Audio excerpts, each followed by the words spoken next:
Bismillahirrahmanirrahim. Alhamdulillahi rabbil alamin. Wassalatu wassalamu ala rasulih al-amin wa ala alihi wa sahbihi ajma'in. Amma ba'd. Ma'asyiral muslimin wal muslimat rahimani wa rahimakumullah. Assalamualaikum warahmatullahi wabarakatuh. Alhamdulillah, sebagaimana di pertemuan sebelumnya, alhamdulillah kita telah mengadakan 2 kali pertemuan dalam membahas kitab yang baru, dalam kitab pembahasan iman, yang dimana dari 2 pertemuan sebelumnya alhamdulillah kita telah membahas tentang biografi penulis, bahwa dia imam dari imam yang besar dari mazhab Syafi'iyah yang lahir dari Iran, murid dari murid para ulama, di antara dari guru yang terkenal Al-Hakim An-Naisaburi. Kemudian setelah itu kita membahas dari sebab kenapa kita memilih buku ini, apa keutamaannya, bahwa kita memilih buku ini karena buku ini membahas tentang keimanan. Adapun keutamaannya karena dia adalah asas pondasi pada diri seseorang dalam beragama, karena dia adalah dakwanya para nabi dan para rasul. Karena keimanan awal mula dari seseorang, mengapa ia diciptakan oleh Allah. Kemudian karena dia adalah syarat yang seseorang amalannya diterima di sisi Allah atau ditolak.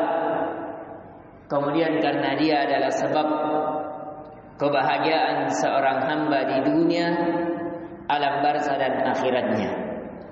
Maka dari itu kata para ulama, la amanah liman la imanah. Tidak ada keamanan pada dunia alam barzah dan akhirat seorang hamba bagi siapa yang tidak memiliki keimanan.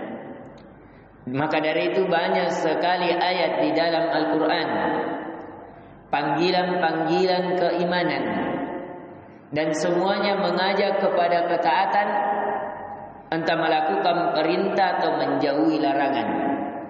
Itulah hakikat iman yang kita sudah pelajari, bahwa iman hakikatnya adalah tasdiqu bil qalb wal iqrar bil lisan wal jawarih. Bahwa iman yang benar adalah keyakinan, keteguhan di dalam hati seorang hamba. Itu bisa dirasakan. Dia tidak terlihat tapi terasa. Bahkan rasanya lebih jelas daripada apa yang dilihat orang-orang melihat. Kemudian dia adalah setelah meyakini di dalam hati, betul-betul dibenarkan oleh lisan. Karena tidak cukup kalau seseorang mengatakan di dalam hatinya saya beriman, tapi dia tidak ucapkan. Maka dari itu muncul pemahaman tentang orang-orang orientalis yang mengatakan imannya Fir'aun. Padahal Fir'aun meyakini bahwa Tuhannya Musa adalah Rabb, pencipta, pemilik, penguasa. Orang-orang kafir yakini. Maka dari itu Allah perdengarkan di dalam ayatnya, la in sa'altum man khalaqas samawati wal ard la yaqulunna Allah. Kalau kalian bertanya kepada mereka, orang-orang kafir, orang-orang yang tidak beriman kepada Allah, siapa yang menciptakan langit dan bumi, mereka akan berkata Allah. Akan tetapi kenapa mereka tidak beriman? Kenapa mereka tidak bersyahadat? Karena mereka menyelisihi lisan mereka dengan hati mereka. Karena keyakinan di dalam hati tidak cukup. Sebagaimana jikalau dibenarkan dalam lisan, akan tetapi tidak dibenarkan dalam hati juga tidak cukup. Maka dari itu di dalam surah Al-Hujurat pernah orang-orang Arab Badui datang kepada Nabi sallallahu alaihi wasallam dan berkata, qalatil a'rabu amanna. Berkata orang-orang Arab, orang-orang Badui datang kepada Nabi, kami beriman kepadamu. Maka turun ayat Allah mengabarkan kepada mereka, qul lam tu'minu. Katakan ya Muhammad bahwa mereka belum beriman. Walakin qulu aslamna. Akan tetapi katakanlah wahai orang-orang Arab Badui yang baru mau masuk Islam, bahwa kami barulah masuk ke dalam Islam. Kenapa kata Allah walamma yadkhulul iman fi qulubikum? Karena keimanan itu belum masuk di hati-hati kalian. Jadi keimanan sekali lagi apa yang ada di dalam hati dibenarkan oleh lisan dan anggota badan.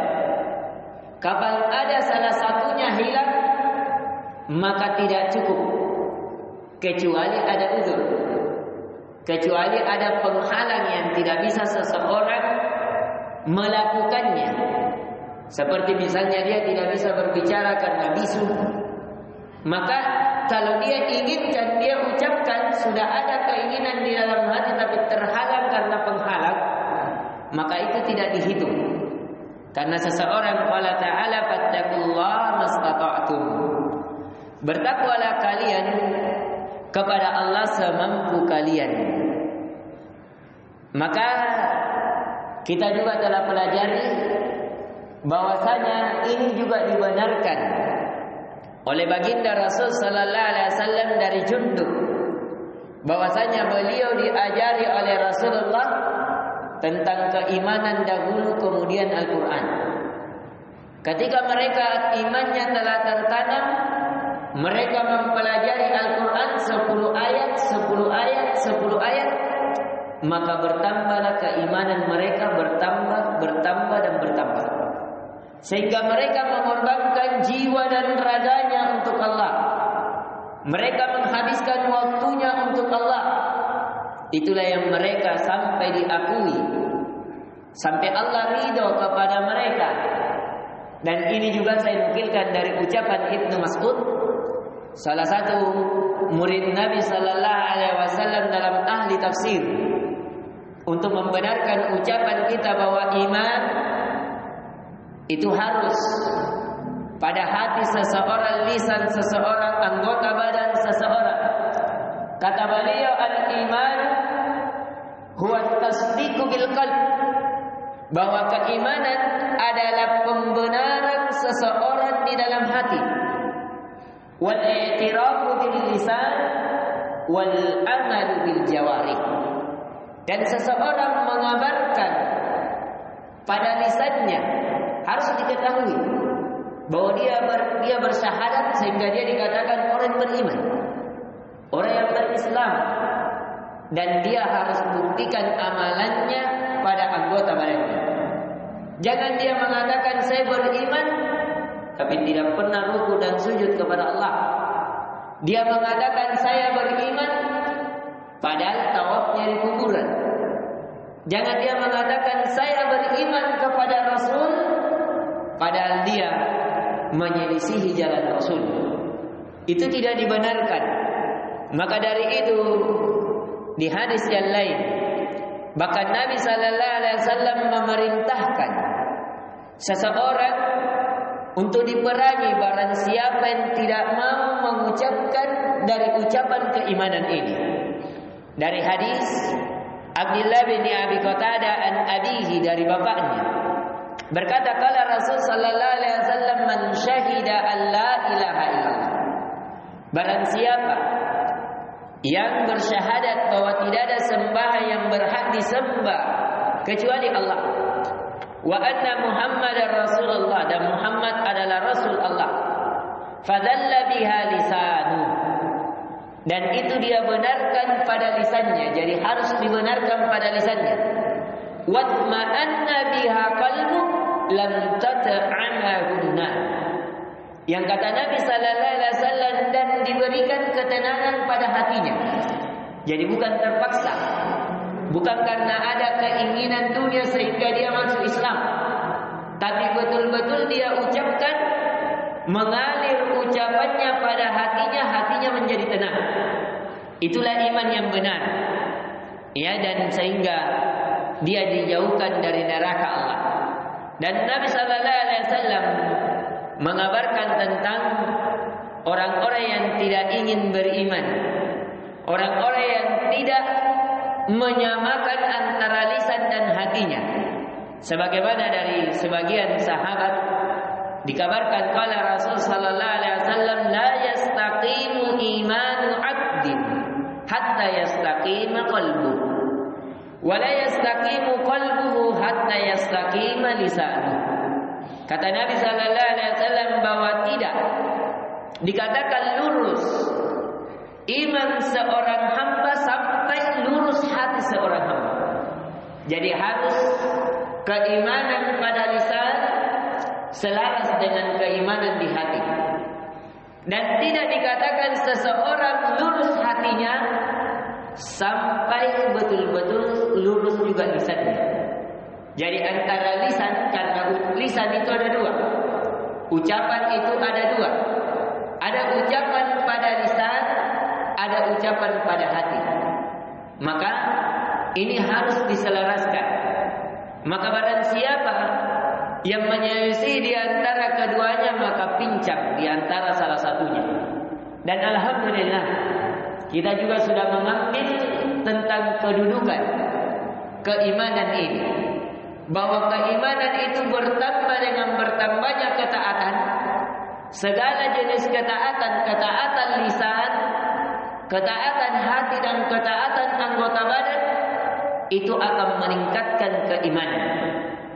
Dan begitu pula dengan melakukan kemaksiatan adalah hal yang mengurangi keimanan seorang hamba. Maka ini kaidah dasar bahwa segala ketaatan menambah keimanan dan segala kemaksiatan akan menurunkan keimanan. Bahkan kemaksiatan yang terbesar adalah kesyirikan, mengangkat keimanan itu sendiri. Maka dari itu kita bedakan bahwa iman ada asal, ada cabang. Bahwa asal iman, fondasi iman, itulah rukun Islam yang kita telah pelajari, beriman kepada Allah, pada rububiyahnya, Allah pencipta, pemilik, penguasa. Kita beriman kepada Allah bahwa Allah memiliki nama-nama yang indah, sifat-sifat yang tinggi. Kita beriman kepada Allah bahwa Allah satu-satunya yang berhak diibadahi pada uluhiyahnya. Kita beriman kepada Rasul bahwa segala Rasul agamanya satu. Mereka dalam rahim yang satu, yaitu rahim di bawah bendera la ilaha illallah, beribadah hanya kepada Allah, meninggalkan segala peribadatan kepada selain Allah.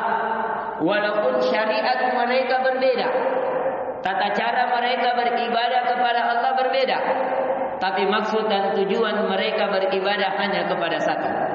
Dan kita sudah mempelajari bahwa mereka diberikan kitab-kitab sebagai panduan dalam kehidupan, sesuai dari kabilah, dari rakyat, dari umat yang mereka diberikan padanya. Dan kita juga sudah mempelajari bahwa di antara keimanan, kita harus beriman kepada hari akhirat, bahwa dia adalah hari pembalasan, hari yang tidak ada hari lagi setelahnya, hari yang kebaikan dibalas dengan yang lebih baik dan keburukan dibalas dengan setimpal. Dan kita juga sudah mengambil bahwa di antara keimanan adalah beriman kepada takdir Allah, baik yang baik maupun yang buruk. Adapun di pertemuan kali ini, sebagaimana yang telah kita bagikan di grup, bahwa keimanan pada hati Itu ada 30, kita baca cepat. Karena insyaallah ta'ala setelah kitab ini kita akan membahas tentang fikih kurban. Karena sudah akan memasuki bulan kurban. Dan itu diantara cara para ulama dalam mendidik umat, dalam mengingatkan umat, dalam beragama. Mereka senantiasa mengingatkan umat pada kejadian yang terjadi, baik kebaikan untuk mereka bersegera padanya, atau kejahatan yang harusnya mereka berhenti darinya. Maka di pertemuan kali ini kita percepat, sebagaimana bahwasanya keimanan ada 3 jenis.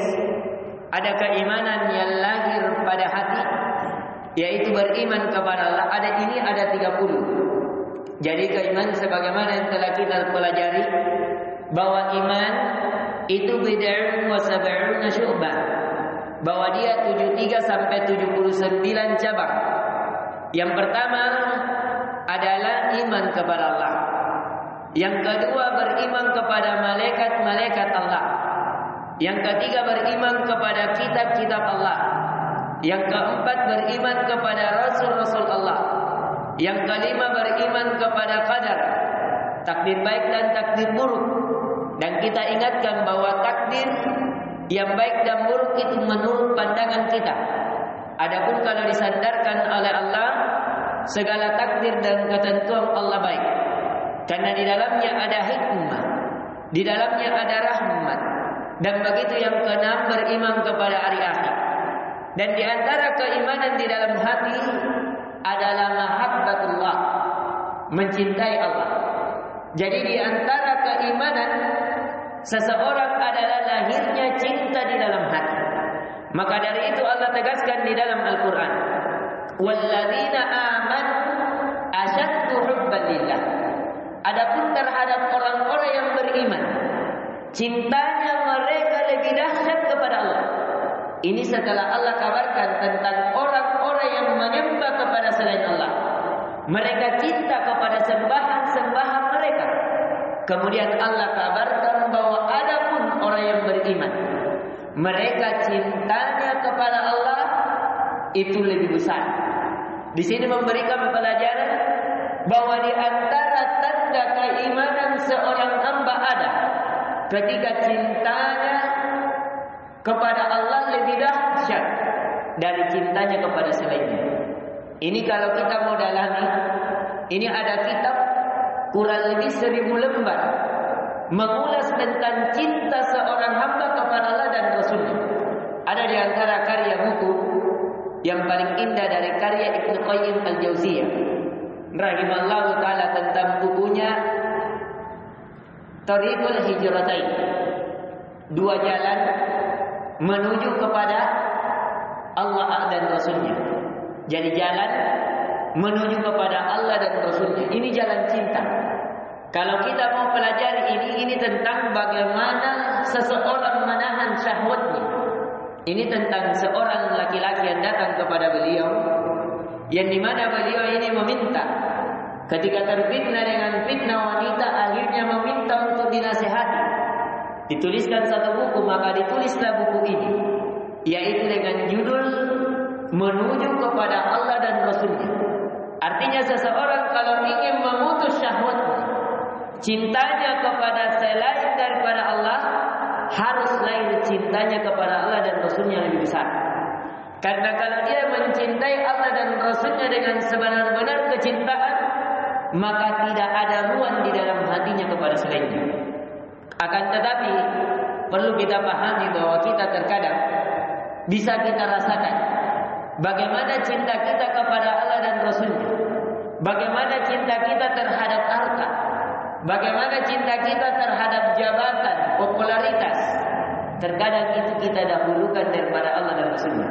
Di antara bukti, ketika kita dipanggil oleh Allah untuk mendekat kepadanya, khususnya sholat saja. Kita masih berdagang misalnya, ada pembeli, kira-kira yang mana kita dahulukan? Panggilan Allah atau panggilan yang menyukai dari hawa nafsu kita? Coba kita rasakan bagaimana ketika ada makanan Ya, dengan ada hal-hal yang taklim berhubungan dengan pengajian, yang mana kita lebih bersemangat untuk kita datangi, untuk kita bergegas. Disitulah kita bisa menimbang bahwa betul-betul keimanan itu berjenjang. Mungkin terkadang kita dahulukan pengajian dulu, tapi mungkin juga terkadang kita lebih bergembira dengan hal yang lain. Maka dari itu mencintai Allah bagian dari keimanan, bahkan hal terbesar. Karena ibadah itu tidak mungkin ada dihitung kecuali didasari cinta. Tidak ada ketaatan yang terhitung kecuali didasari dengan cinta dan rasa takut.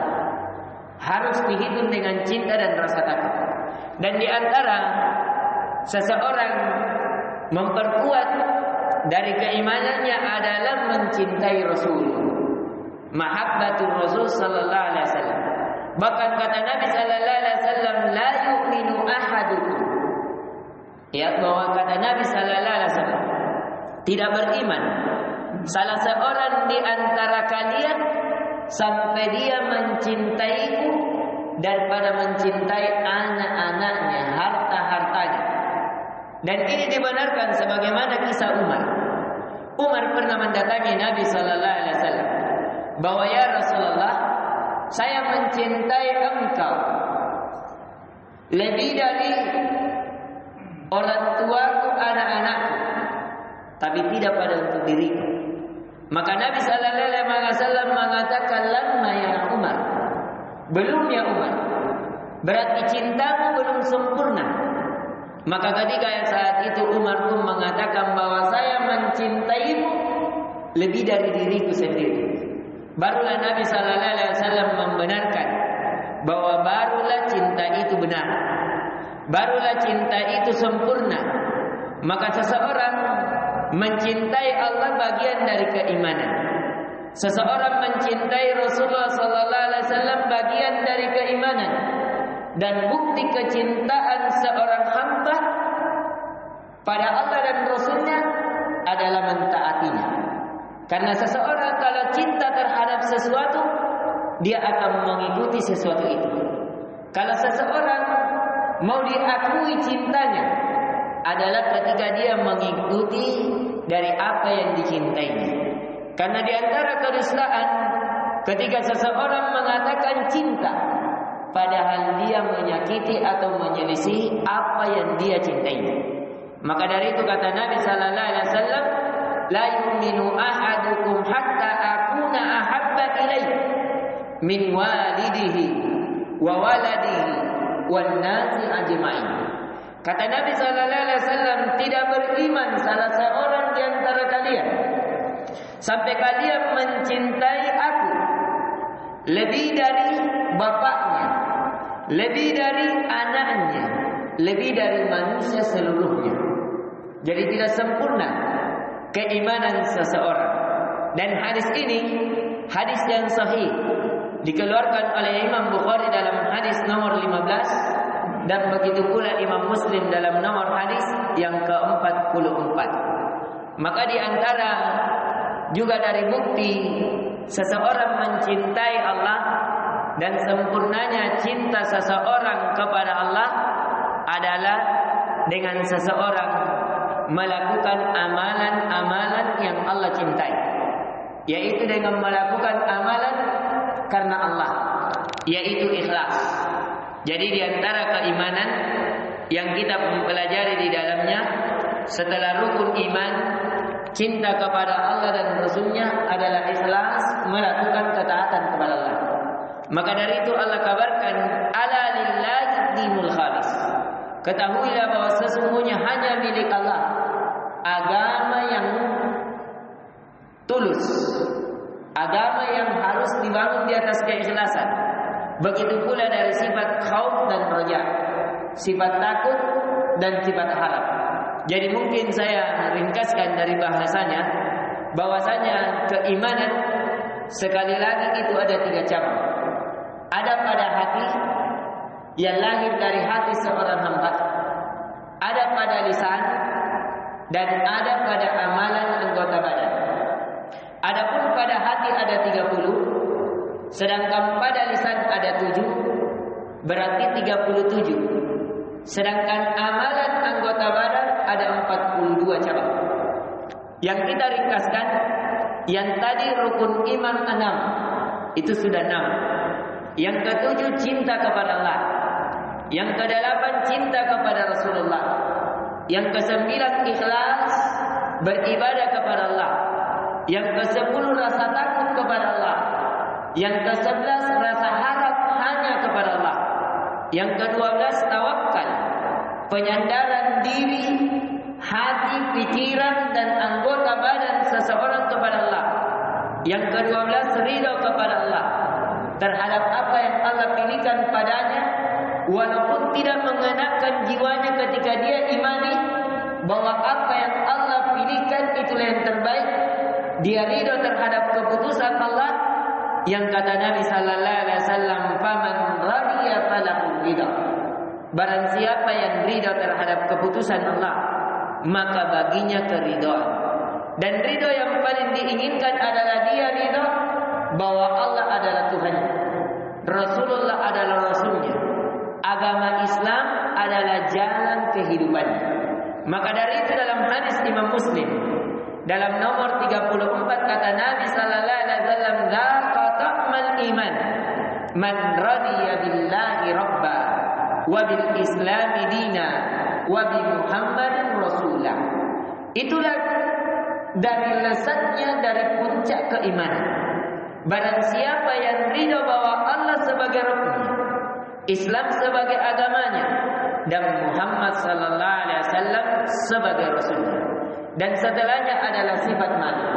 Sebagaimana hadis yang telah kita nukilkan, yang dikeluarkan dari Imam Bukhari dan Imam Muslim, begitu pula Imam Tirmizi, Ibnu Majah dan Imam Ahmad dalam musnadnya, bahwa al-haya'u syu'batun minal iman, bahwa sifat malu bagian dari keimanan, bahwa di antara juga keimanan, cabang keimanan adalah ihsan.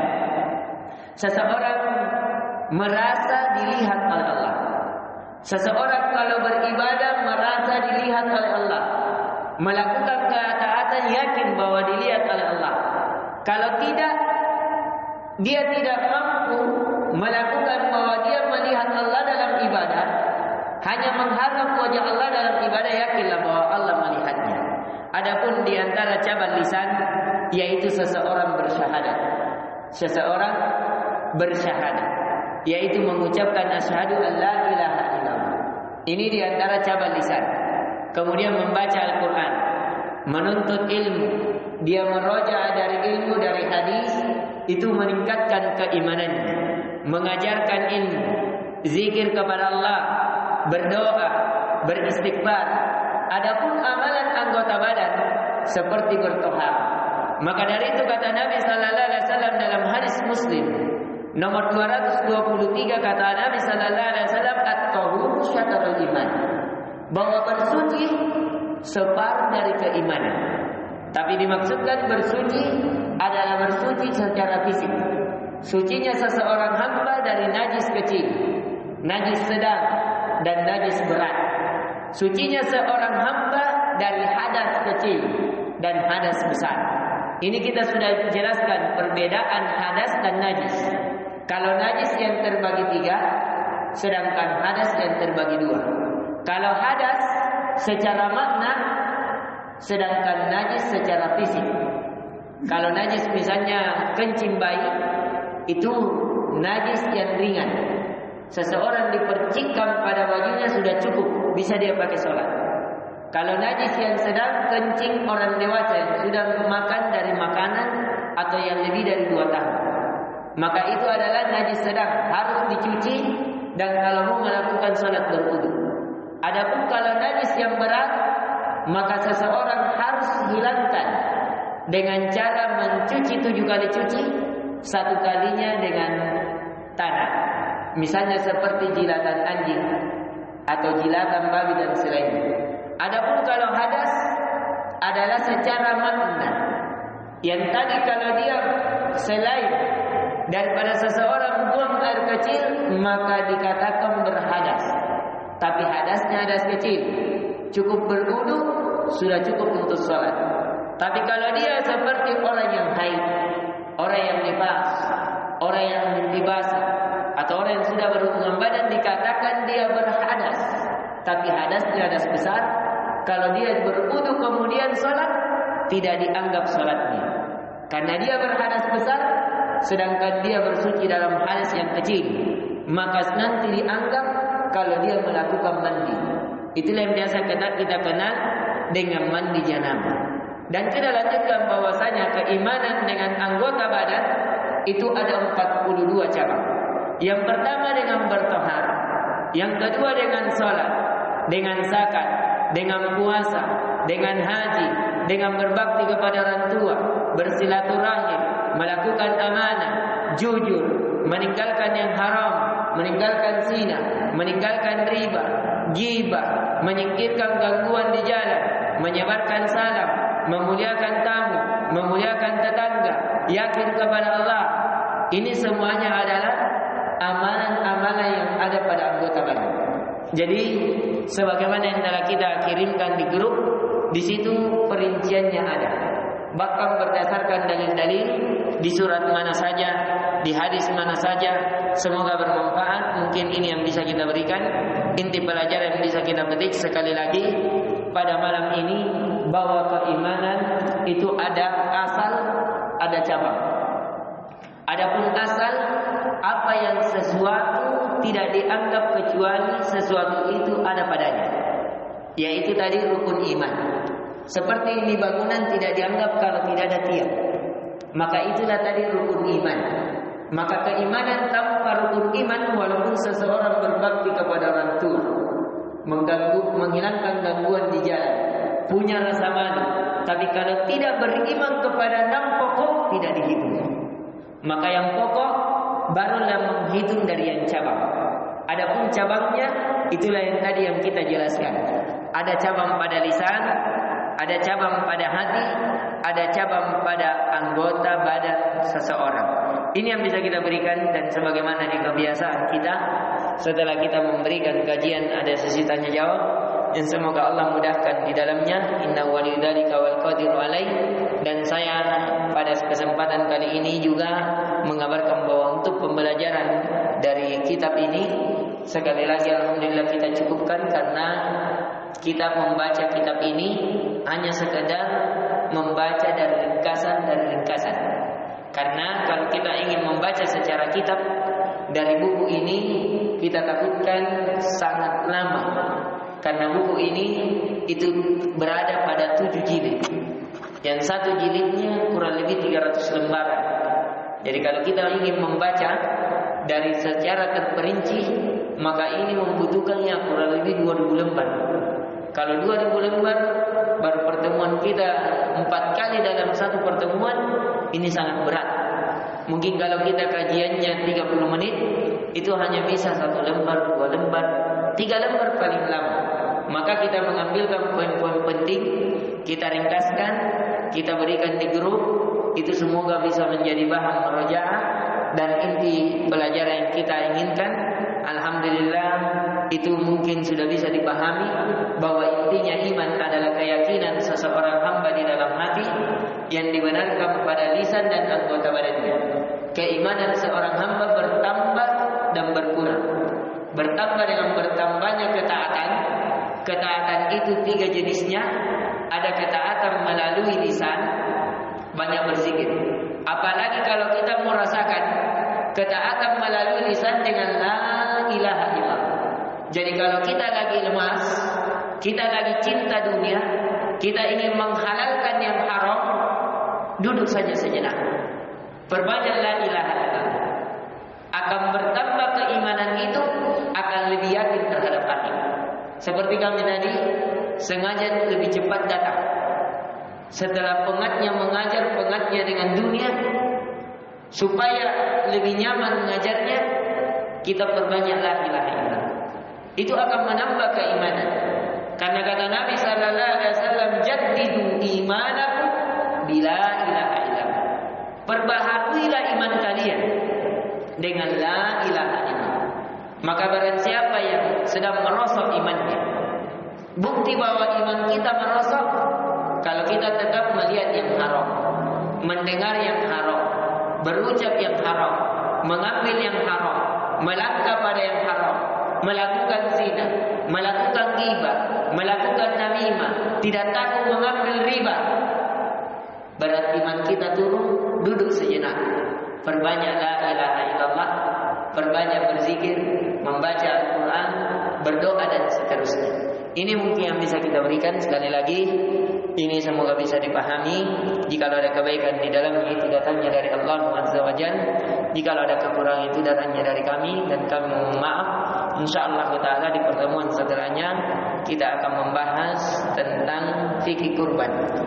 Tentang fikih kurban, jikalau dibolehkan atau disepakati oleh pengurus masjid kita atau yang bertanggung jawab dalam khususnya permasalahan masalah taklim, masalah pembelajaran taklim kita di masjid kita ini, atau ada judul yang lain dibutuhkan, maka tergantung dari kesepakatan yang telah disepakati dari pengurus masjid, yang semoga Allah mudahkan dan berkahi dari sisa umur kita.